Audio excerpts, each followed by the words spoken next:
Chers auditeurs, Dear listeners, bonjour. welcome to Comme d'Archi Podcast Season 7.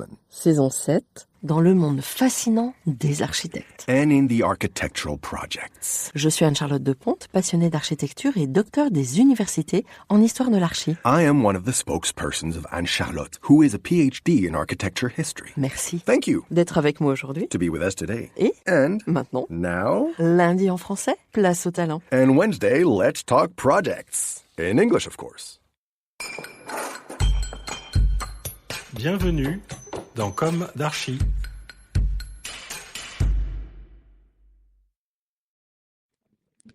Bonjour chers auditeurs, bienvenue dans ce nouveau Comme d'Archi en direct du salon du CIMI.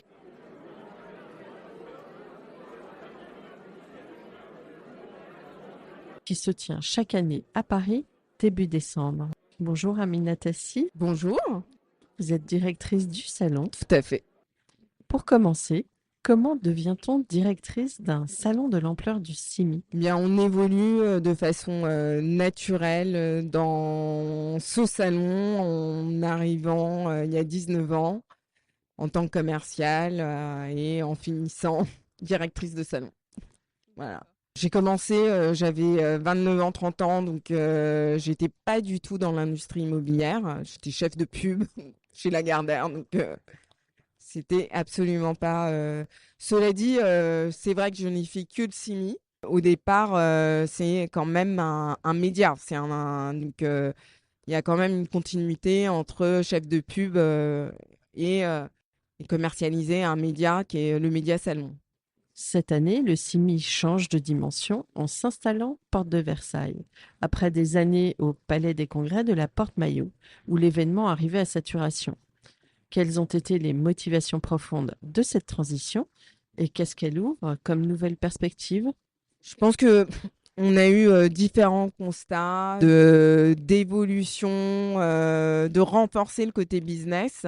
On était sur un salon depuis 23 ans à niveau 1, niveau 2, niveau 3, où la circulation de confort était pas évident et notamment le fait d'accueillir de nouveaux acteurs. C'était pas non plus très facile. Donc là, on est sur un niveau cohésif. On a des villages sectoriels comme le village de France Data Center, le village Smart Building Alliance. Et en plus, on a développé, on renforce ce côté networking avec un espace de coworking, avec des bureaux qui permet à des acteurs d'avoir une participation différente de celle d'un salon classique avec un stand. On a des acteurs comme Novaxia qui ont un espace dans l'espace de networking. Et c'est ce qu'on veut renforcer au CIMI, puisque c'est un salon business. C'est vraiment que ce salon devienne, durant 3 jours, le bureau de l'écosystème de l'industrie immobilière française. Puisqu'on a toutes les métropoles qui sont présentes, on a tout le territoire. On a encore cette chance-là, c'est vraiment de faire en sorte que ça devienne le bureau. Cette mutation intervient dans un contexte de crise immobilière profonde. Comment un salon aussi structurant que le CIMI absorbe-t-il ce moment délicat? Quels ajustements, quelles innovations avez-vous dû engager pour accompagner un secteur en pleine turbulence? Tout à fait. En fait, on est dans un contexte très exigeant pour cet écosystème-là. Et comme c'est un contexte exigeant, c'est que nous, également, on doit s'adapter. On parlait de changement de lieu, on parlait de village sectoriel. On observe aussi les intérêts des différents investisseurs. Le village France Data Center. On a la journée du jeudi, une journée spécifique IA Innovation, avec un nouveau prix, le prix innovation, des sujets tournés sur cette nouvelle classe d'actifs. On renforce ce côté business avec des espaces de networking sur le salon et on accompagne aussi nos clients en proposant des participations différentes, comme je vous le disais, des espaces de networking qui ne sont pas forcément des stands où on peut avoir un espace pendant une journée, par exemple. Selon vous, quels sont aujourd'hui les principaux leviers de l'ingénierie immobilière pour redéfinir en profondeur les modèles existants et répondre à la conjoncture? Alors, moi, naturellement, je vais parler de l'IA, en fait.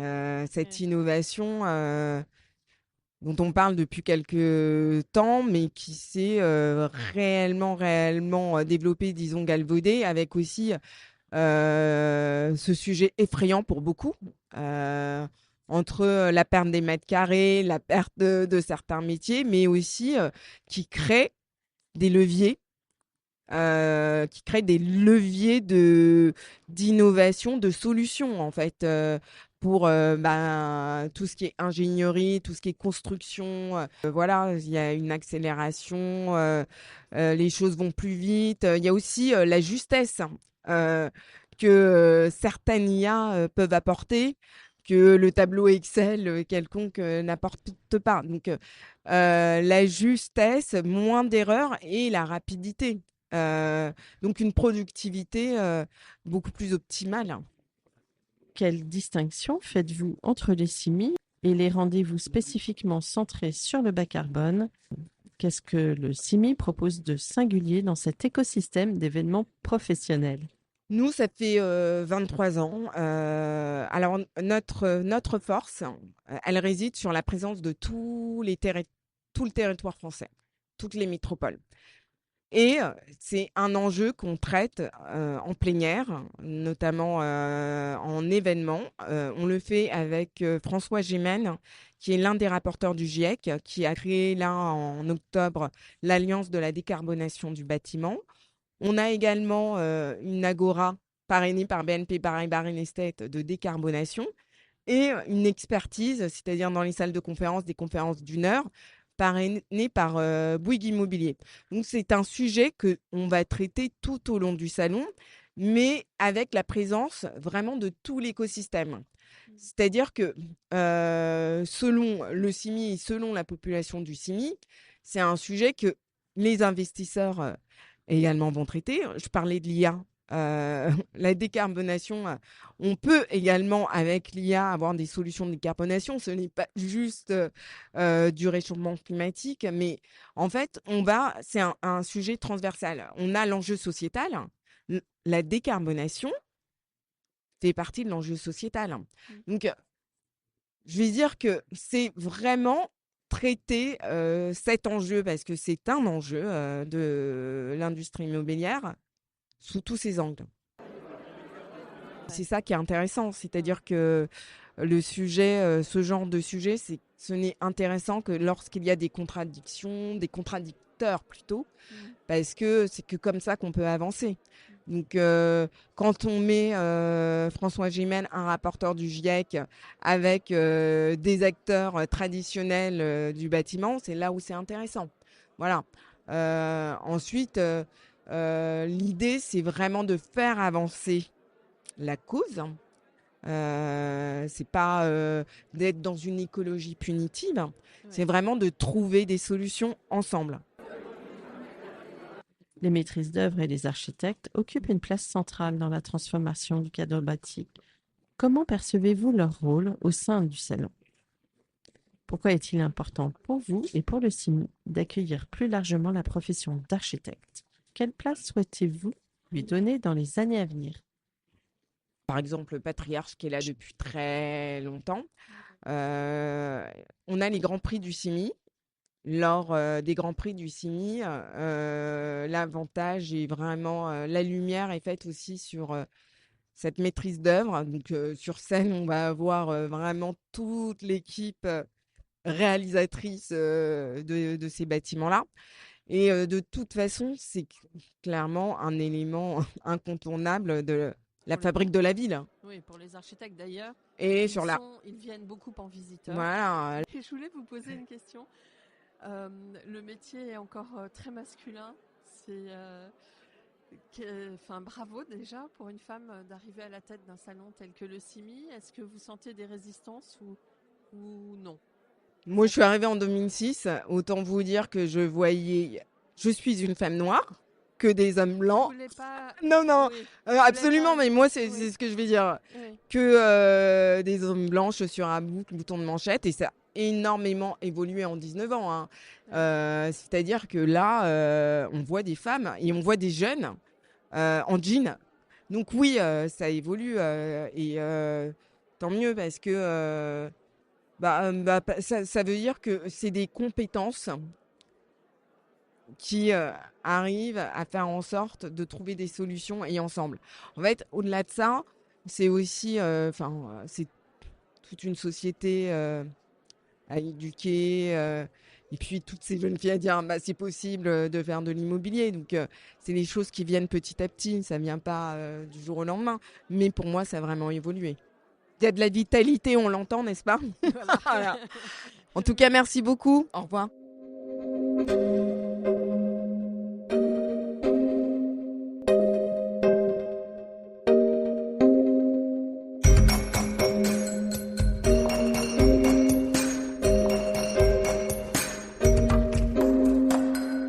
Vous venez d'écouter Amina Tassi, la directrice du CIMI. On reste dans l'énergie du salon. On reste au plus près des projets. Maintenant, place à un architecte. Un architecte qui compte dans le paysage français, Alexandre Bell. Il est associé de l'agence de Ports-en-Par, une agence fondée par Elisabeth et Christian de Ports-en-Par. Christian de Ports-en-Par, prix Pritzker 1994. Une référence mondiale. Aujourd'hui, l'agence avance avec une nouvelle génération. 3 nouveaux associés, Alexandre Bell et aussi Thierry Damès-Fontaine et Rex Bombardelli. Une équipe élargie, un regard qui évolue, qui s'affine, qui s'ancre dans les enjeux d'aujourd'hui, les usages, les territoires, les transitions en cours. Au cœur de cette dynamique, un projet se distingue, le pôle Alpha à Sophia Antipolis, un site en lisière de forêt. Un bâtiment pour les startups, les chercheurs, les étudiants. Un lieu pour travailler, se rencontrer, expérimenter, avec un restaurant panoramique, un auditorium, des espaces dédiés à l'intelligence artificielle et une architecture bioclimatique pensée en partenariat avec GCC. Double pot en briques, îlot de fraîcheur, géothermie, bref, un projet où l'écologie n'est pas un slogan, mais une méthode. C'est tout cela que nous allons explorer avec lui. Et surtout, comprendre comment l'architecture peut encore donner forme, sens et cohérence au lieu de demain. Bonjour Alexandre et un grand merci pour votre venue au micro de Comme d'Archi. Bonjour, je suis très heureux d'être parmi vous. Merci. Alors, on va parler du pôle Alpha, qui s'annonce comme une pièce maîtresse du renouveau de Sophia Antipolis. Comment avez-vous travaillé à l'agence de Ports-en-Par pour donner à ce projet une identité forte, capable d'accompagner cette transformation tout en respectant l'esprit du site? La démarche de l'agence, c'est principalement de toujours partir du site, effectivement, et du lieu, parce que pour nous, c'est très très important.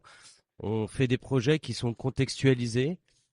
Et donc, en venant, la première impression qu'on a eue, c'est ce site qui est à flanc de colline, entre mer et montagne, et qui est, comme vous l'avez rappelé, en lisière de forêt, en pleine nature, ce qui crée l'esprit de Sophia Antipolis. C'est la genèse de la démarche, en fait, de cette technopole.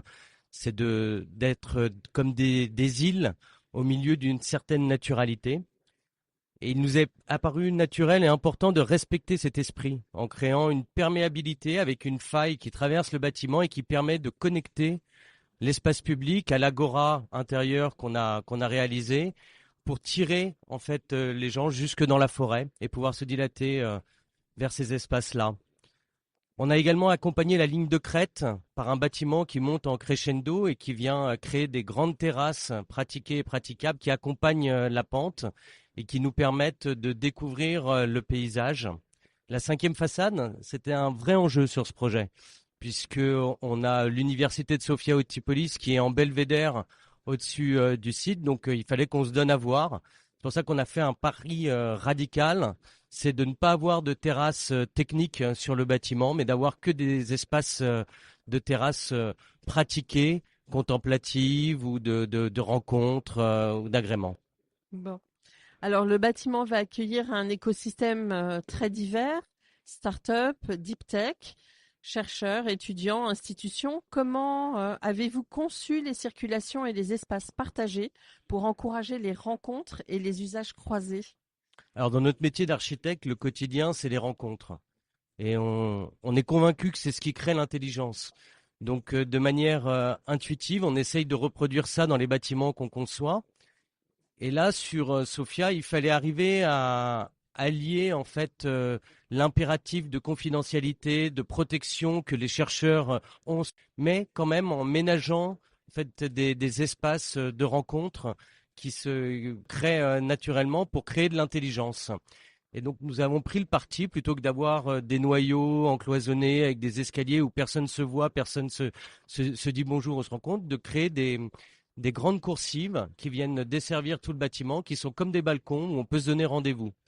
On a également ménagé des terrasses, comme je disais précédemment, où les gens, de manière spontanée, peuvent se rencontrer, soit pour continuer à travailler ensemble sur un sujet dans une autre atmosphère, soit en se donnant rendez-vous pour déjeuner, pour avancer ensemble. Finalement, ces dispositifs de façade, on les voit de plus en plus sur les lieux de travail, enfin dans les bâtiments tertiaires. J'imagine que vous avez une valeur ajoutée peut-être encore plus grande que ce qu'on voit en ce moment et habituellement. Qu'est-ce qui vous singulariserait sur ces dispositifs-là? Alors sur le dispositif de la façade en particulier, ça a été un projet dans le projet en fait, ce moucharabier, puisque on en a fait un élément évidemment emblématique, porteur d'une identité pour le bâtiment, mais pas seulement, c'est un vrai rôle de protection passive pour les coursives, pour qu'elles soient agréables à pratiquer, notamment en été, puisque les coursives, pour être dans le paysage et vers la mer, sont orientées au sud. Elles nous permettent elles-mêmes de protéger aussi les espaces intérieurs de bureaux. Et donc sur ces façades, on a fait tout un travail, d'ailleurs paramétrique, pour allier à la fois faire une force des contraintes. En fait, voilà, si je peux résumer, c'est faire une force des contraintes. Comment protéger suffisamment, tout en n'altérant pas en fait les besoins en lumière naturelle qu'on pouvait avoir dans les espaces de travail, et puis répondre aux contraintes de feu qu'on connaît tous, avec les effets cheminée qui peuvent se créer, et également une énorme sismique. Donc on a créé un ATEX en fait sur ce projet-là, mais on Une l'a intégré dérogation. dès la genèse du projet pour pas qu'il ait d'impact, que ce soit financier ou en termes de temporalité pour le bien de l'opération. Parfait. Votre démarche bioclimatique est particulièrement avancée, double pot en briques, moucharabier, géothermie, photovoltaïque. Comment souhaitez-vous que ces partis pris soient perçus et relayés, notamment auprès des partenaires publics présents au CIMI? Alors, les démarches environnementales sont toujours au cœur du projet. Donc, bien évidemment, on a associé tout notre savoir-faire et toutes les labellisations internationales, nationales, qui sont maintenant de rigueur. Mais on a également voulu avoir une démarche territoriale. C'est-à-dire qu'on a inscrit le bâtiment dans une démarche bâtiment durable méditerranéen, afin qu'il soit complètement connecté à son environnement et qu'il puisse surtout s'adapter aux évolutions futures du territoire spécifique sur lequel il est implanté. Donc pour ça, on a utilisé toutes les ressources qui étaient à notre disposition. C'est-à-dire que ça soit la géothermie, comme vous l'avez précisé, que ce soit le photovoltaïque, puisqu'on est quand même sur un territoire à fort ensoleillement, mais on a aussi voulu ramener des choses un peu plus empiriques, donc les protections solaires passives, la forme même du bâtiment. Puis on est convaincu aussi qu'un bâtiment durable, c'est un bâtiment qui peut s'inscrire dans le temps et qui peut être transformable. Donc, par le fait qu'on soit abstenu de mettre des noyaux durs sur les plateaux, on a pu faire des grands plateaux complètement libres qui pourront évoluer dans le temps en fonction des différents usages et des mutations d'usage à venir, afin que le bâtiment ne soit jamais dépassé ou obsolète. Et vous allez présenter tout ça, vous présentez tout ça le deuxième jour du salon, Oui. à 11 heures, je crois, sur le stand de Sophia Antipolis. Oui, il y aura de des votre grandes maître annonces. d'ouvrage. Il y aura des grandes annonces avec notre maître d'ouvrage et puis tout notre groupement, puisque c'est, comme tous les projets, c'est un travail d'équipe, c'est une aventure humaine globale. Donc c'est un projet qu'on a porté en marché global de performance, ce qui a aussi son importance, J'allais y venir. avec, Oui. avec les constructeurs et la maîtrise d'ouvrage.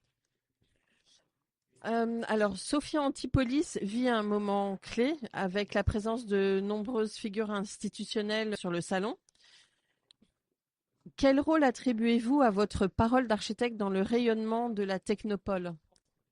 Alors, si vous me permettez, moi j'aime bien la métaphore musicale Oui. sur ces aspects-là. Je pense qu'un architecte, c'est un auteur, c'est un compositeur, et c'est aussi un chef d'orchestre qui doit un peu prendre toutes les sensibilités, toutes les évolutions. Il doit anticiper. Il y a de l'intuitif aussi dans tout ça. Il doit tout mettre en musique. Et sa plus-value, elle réside dans le fait qu'il a la vision globale. Il travaille avec des techniciens qui sont parfois chacun dans leur couloir.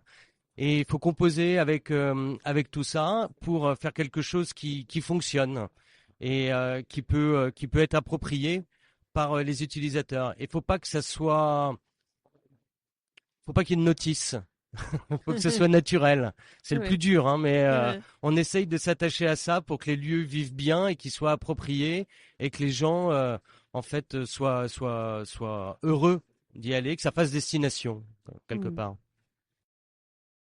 On entend parfois dans certains cercles très militants que l'architecture ne serait plus l'art de bâtir, mais l'art de prendre soin. L'acte de construire serait-il devenu suspect? C'est ce qu'on peut se dire quand on entend ce genre de formule. Comment réagissez-vous face à des postures qui sont quand même extrêmes et comment défendez-vous une écologie ou une démarche écologue plutôt qui reste solide, concrète et à la hauteur des besoins réels des territoires? Alors tout d'abord, moi je pense que les deux, l'art de bâtir et l'art de prendre soin de soi, sont pas antinomiques. Bien sûr, Ils fonctionnent ensemble. bien sûr.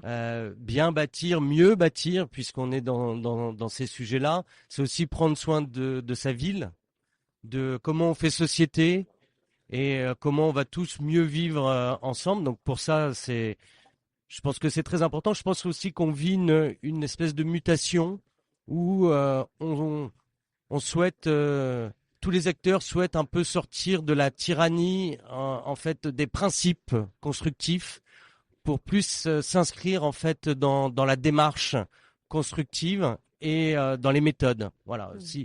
Si on peut apporter des projets précurseurs dans ces domaines-là pour ouvrir des voies, je pense qu'on est sur le bon chemin. Voilà, avec une imbrication de ces paramètres-là. Exactement. Bon. La technique se met au service Mm. du bâti et pas l'inverse. Un mot de la fin? Bah écoutez, nous c'était une grande fierté de travailler sur ce projet.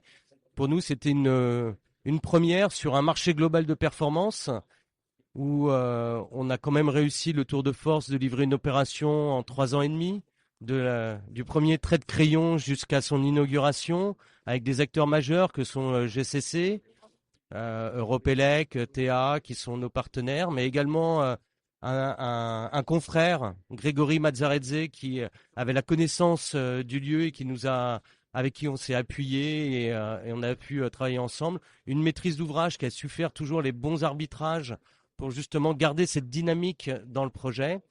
Et ce qui était vraiment très très intéressant, c'est que on a tout de suite intégré en fait les paramètres de comment le bâtiment allait vivre une fois qu'on aurait donné les clés. Et ça, c'est quelque chose qu'on a toujours du mal, nous, les architectes, et de là de pouvoir, en concertation avec tous, anticiper tout ça et faire que le bâtiment, en fait, va vivre sa vie et on sait qu'il la vivra bien. C'était très, très satisfaisant pour nous. Bien sûr. Bah, en tout cas, bravo. Merci pour votre éclairage sur ce projet. Merci Anne-Charlotte. À très bientôt. Merci, J'espère vous Alexandre. revoir à Sophia Antipolis pour découvrir le bâtiment à mes côtés. Avec grand plaisir. Merci beaucoup. À bientôt. À Au revoir. bientôt. Au revoir. Et si vous êtes, chers auditeurs, au CIMI cette année, ne manquez pas son intervention. Mercredi 10 décembre, 11 heures, stand H71, pavillon 1, avec Sophia Antipolis. Il présente le pôle alpha. Allez-y si vous nous écoutez avant. C'est l'un des projets qui va compter. Chers auditeurs, merci pour votre écoute. Rendez-vous très bientôt avec une diffusion à l'environnement plus calme. D'ici là, prenez soin de vous. Au revoir.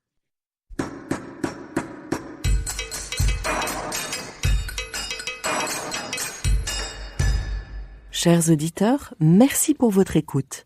N'oubliez pas de retrouver nos sujets en avant-première sur Instagram à l'adresse @commedarchipodcast.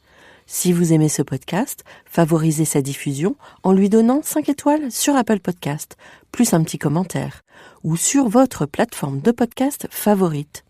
Et surtout, abonnez-vous pour écouter tous nos épisodes gratuitement. À bientôt, et d'ici là, prenez soin de vous.